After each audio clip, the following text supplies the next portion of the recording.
Unpacking, put together, a simple guide to a common English phrase. Hello, dear viewers. Today, we're going to explore the phrase, put together. This phrase can be a little tricky for English learners, so we're going to break it down and look at different contexts where it can be used. Stick around to put together your understanding of this versatile phrase. When we think about put together, in the most literal sense, it means to assemble or construct something from individual parts. Imagine you've bought a new piece of furniture that comes in a box. The instructions tell you to put it together. This means to build it so you can use it. Beyond the literal, put together can also be used figuratively. It can describe someone who is well-dressed or looks well-organized. For example, she always looks so put together. Suggests that the person looks tidy and stylish.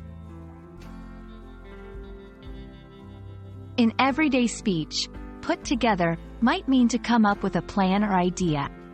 It's like assembling thoughts or actions. Let's put together a surprise party for her, means to plan or organize the event. Sometimes, put together is part of an idiom or fixed expression. Greater than the sum of its parts is an example where individual elements put together create something better or more effective than they would be separately. It's important to note that put together is a phrasal verb, and its meaning can change depending on the context. It can be separable or inseparable, which affects sentence structure. For instance, he puts his presentations together meticulously, versus, he puts together meticulous presentations.